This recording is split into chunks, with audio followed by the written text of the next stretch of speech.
It was like a bomb had gone off. All the roads been taken out. It's very shocking. It's been overwhelming.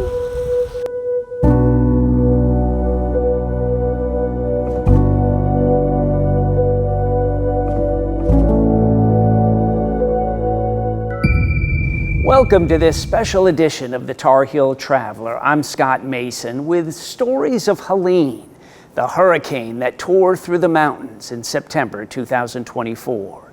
The storm crippled many communities, among them Craigtown, east of Asheville. We begin with the poignant account of the Craig family and the terrible loss they endured. We didn't know anything was happening here. It was chaotic. We lost 9 on that side and 3 on this side. You lost 12 family members? Yeah. You think about it all the time. But it gets easier, you know. But it's unimaginable, you know, that you could lose that many people at one time with all this that happened. I guess the force of the water was just so much. And it's the force behind it was, you know, a mixture of rock, trees, and mud. Millions of tons. And during this time, you were rescuing 3 other people? Yes. One of the houses had got washed down, and that's when we found the 3. All the debris was right there, and they were right there in that. Trapped in it? Yes, they were trapped.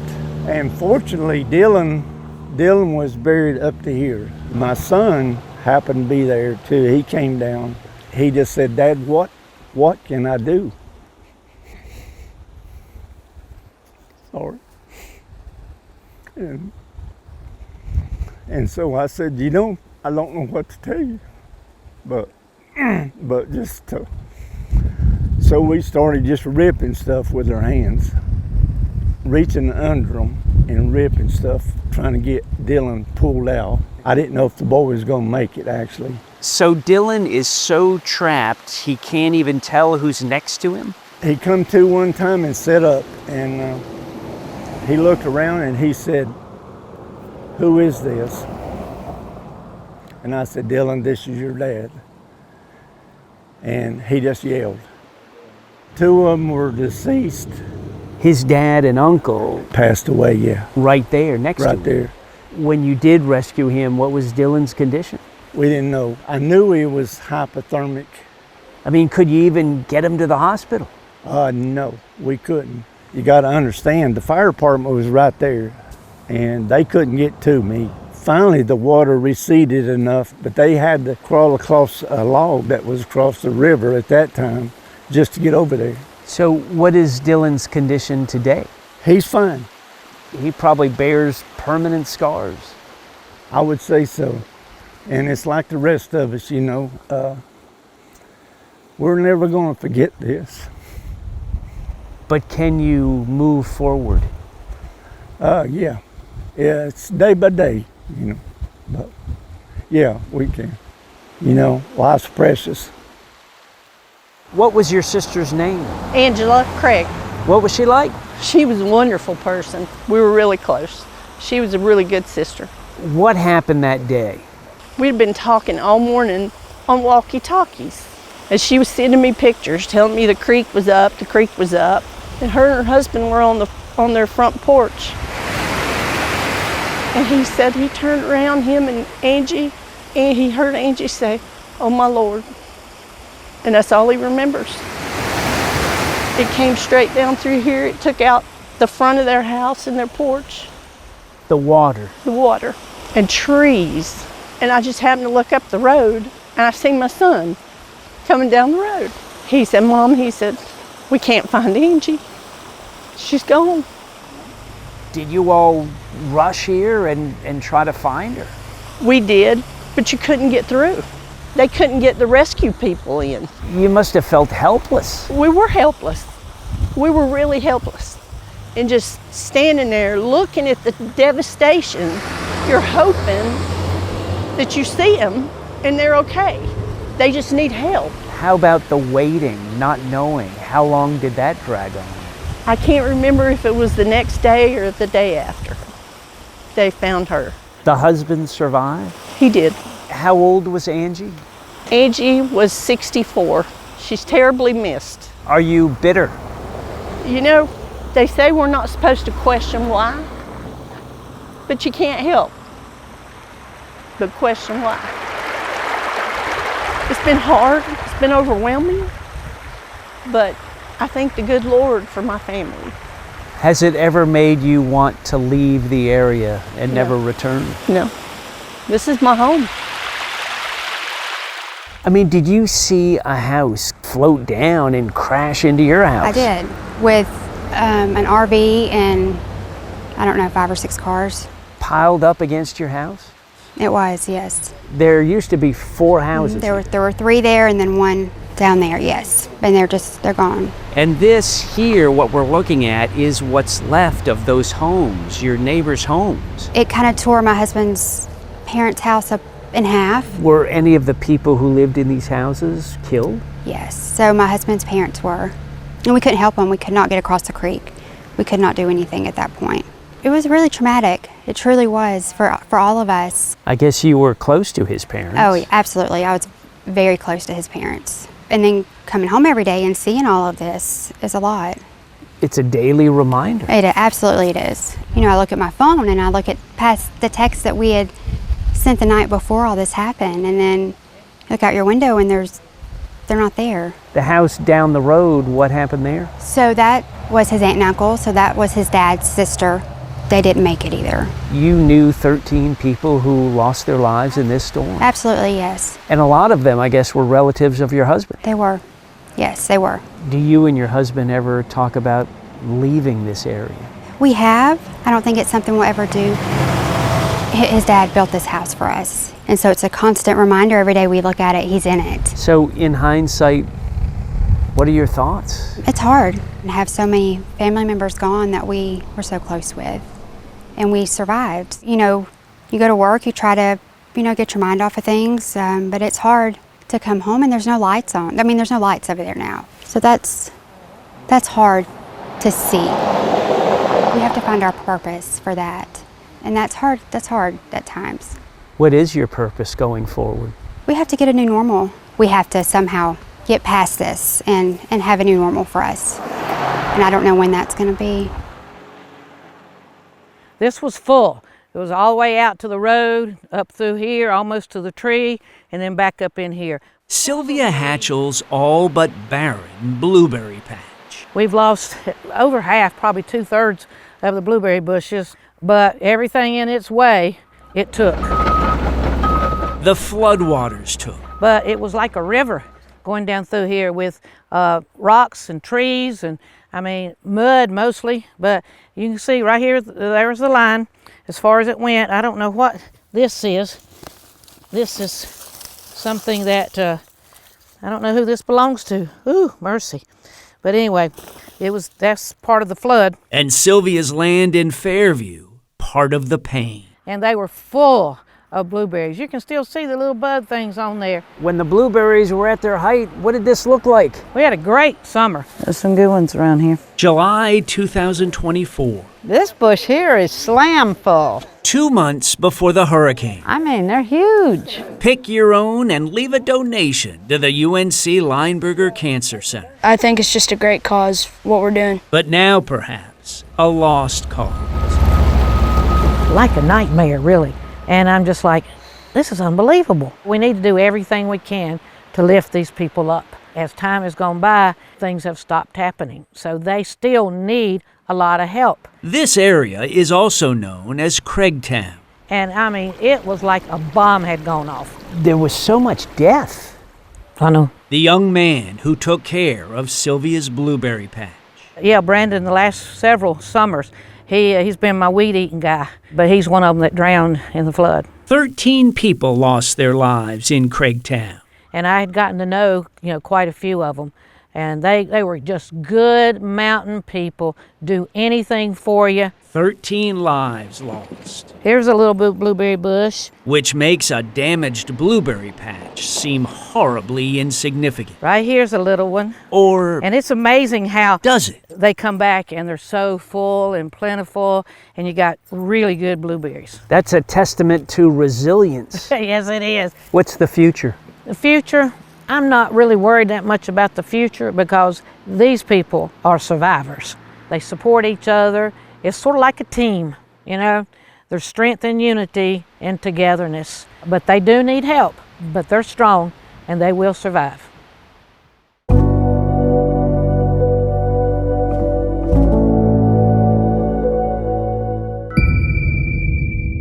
Welcome back to this special Hurricane Helene edition of the Tar Heel Traveler. The hurricane flattened buildings in Chimney Rock Village, and yet some store owners have managed to return. Just got our door put in, not finished, but getting started. Call it a fresh start, Clean slate. but with scars still visible. That's it. That's it right there. The flood line and the mud line. It was up to about right here, which is about 4.5 feet. This was a 30-year-old business in Chimney Rock Village. I had one little sign in the window that stayed. Nearly everything else at Featherheads was lost. This was how I found the store when I showed up. It didn't even make sense. It was just stacked on top of each other. There's so much mud. It's quite unbelievable. Nobody expected that something like this was even possible. So much of it washed out the door, Her merchandise, artwork, and the jewelry was all in the mud. and yet Kim feels lucky. My building stood. I had something to clean out and something to rebuild. Bubba's General Store, which you don't see anymore, they had to be torn down, and then this building is Bubba O'Leary's Outfitters. With the two of them, he would have celebrated 33 years in business. It was hard to understand that this had actually happened. It was so overwhelming that you just felt like this can't be real. Financially, it must have been tough. Financially, it's very tough. I mean, the whole village is basically unemployed. None of us on this side of the street had flood insurance because most of us had survived the flood of '96. In the flood of '96, we got right at a foot of rain in less than 2 hours. And when are you going to see more than that? How special was this shop? Oh goodness, it was so special. This is one of their staple things that they remember of the town because it was so unique. She had things from all over the country. There's no way I could recreate what I had in here. It will be a different store for all of us. But what we can do is recover as best we can. And I'm excited about the future of Chimney Rock. And in a lot of ways, I can't wait to get there. Tell your friends, we're here. Here at Tryon International at the Equestrian Center southeast of Asheville. It has been such a blessing. A blessing and a place for Western North Carolina vendors to sell whatever merchandise they salvaged. They need it. These people have been through hell and back. You can see all of our cases, tables. Many of the vendors are from Chimney Rock Village. Very messy treasure hunt. A very muddy one, too. They're things that have gone through the storm and they're still beautiful. And clean and sellable. Well, I just love this. This just feels awesome. Grateful for the generosity of the people at the Equestrian Center to have a place to generate some income through this disaster. I mean, that's got to be a lifesaver. It was for us. It truly has been. What is this stone? That is a mystic topaz. My goodness, girl. Right? The amount of people that have come out and supported us, that alone is priceless at this point. I have never stopped praying for these people. Pop's really good with your shirt that you're wearing too. WNC Main Street at Tryon International. It's just very cozy, and I'm not through spending money yet, so. Thank you. We appreciate it more than you know. In some ways, it's a symbol, a concrete bridge that water destroyed, but a flowering bridge, and flowers can come back. Isn't it amazing? It is amazing. The promise of growth. It's a good spot. Amid such devastating loss. We won't give up. Don't worry, we won't give up. And yet look. And to see this little itty bitty stream of water. And compare it to what it was. This is the Rocky Broad River. And this had been the Lake Lure Flowering Bridge. They just decided it would be a shame to take the beautiful old historic bridge down. Volunteers not only saved it, but transformed it. Our first fear was, okay, how do you take a 155-foot long, 20-foot wide concrete structure and then put a garden on it? But they did it. We were able to be very creative, and that was wonderful. Wonderful and beautiful and magical and unimaginable. Most of us that came the first time just stared in disbelief and tried to understand what we were looking at. What was your thought when you first saw the damage?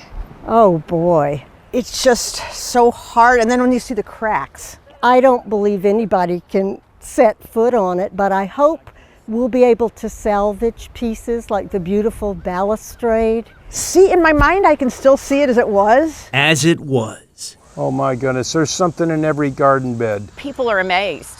They're absolutely amazed. They are stunned, and they are resilient. You think these are deep enough, though? The devotion to the bridge is so deep that volunteers are planting flowers. Good.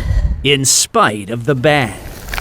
Everybody wants us to come back. They want them to build a bridge. We may not have the bridge to plant on, but they can still cultivate a connection. Just love. A thing of beauty affects us all the same way. And maybe devotion does too. We started talking about what we could do. They could start small and then grow. It means a lot to people. It means an awful lot to people. Will you ever have another bridge? We don't know. That's the mystery. Who knows? We will have gardens and they will be beautiful. I promise you that.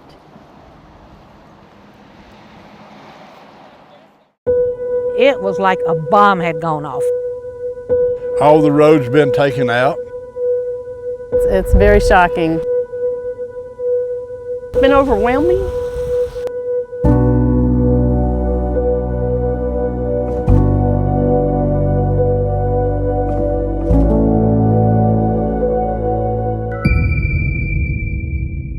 Welcome back to this special edition of the Tar Heel Traveler and our Stories of Helene.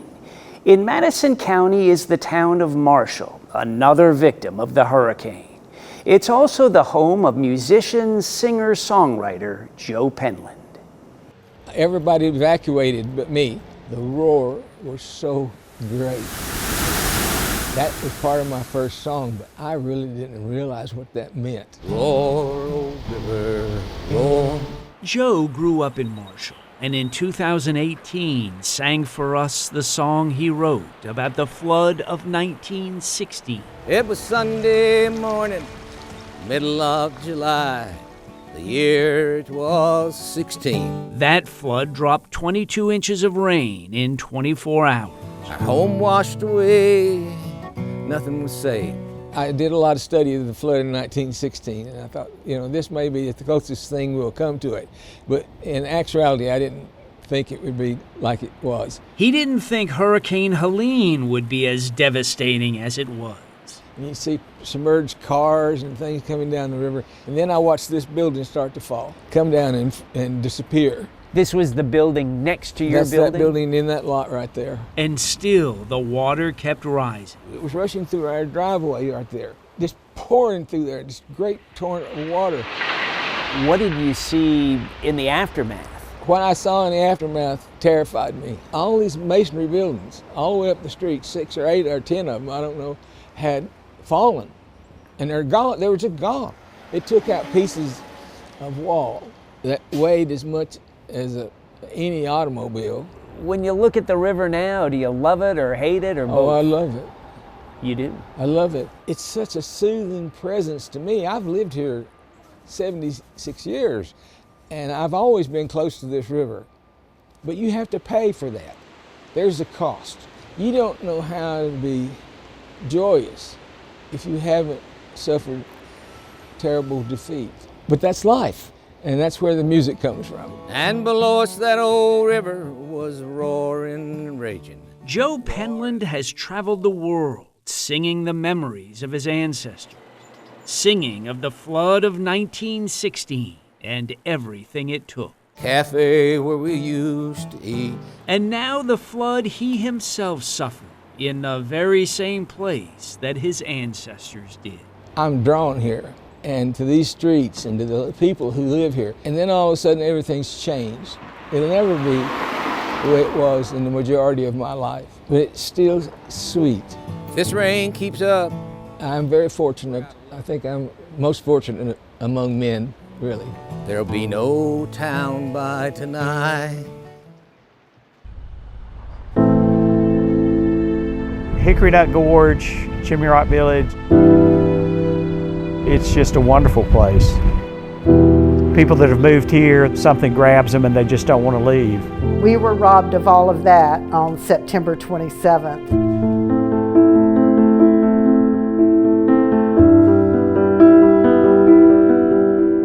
It was like a bomb had gone off.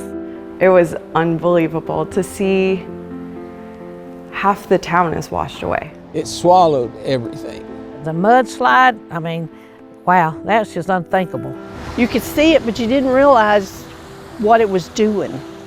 And we didn't know. We had no warning. It was just so beyond really anything any of us could have imagined. Never dreamed of it. It's devastating. It didn't look like something that had just been swept away. It looked like something had been obliterated, and it was.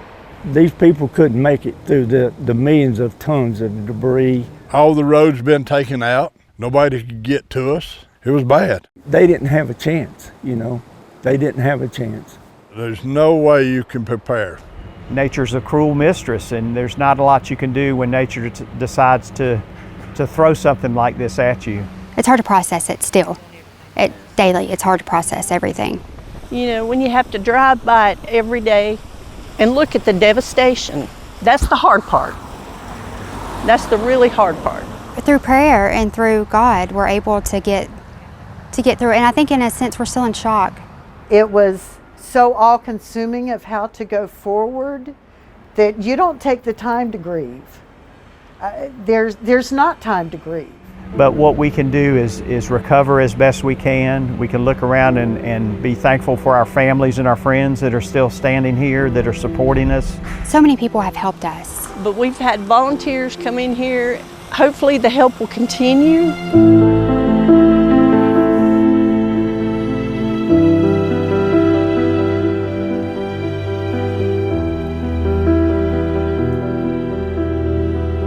We're a tight-knit community, and you know, everybody's still trying to pull together, and everybody's trying to help each other. To feel that continued love is vital. So the natural beauty is still here. And the beauty touched people. We just take what we've got and we go forward the best we can. There's still a lot to do. We got to get it back to normal. This is my home.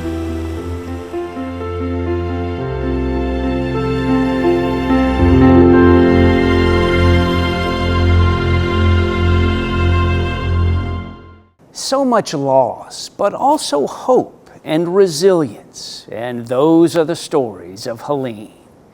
We'll see you again next time down the road. I'm Scott Mason, the Tar Heel Traveler.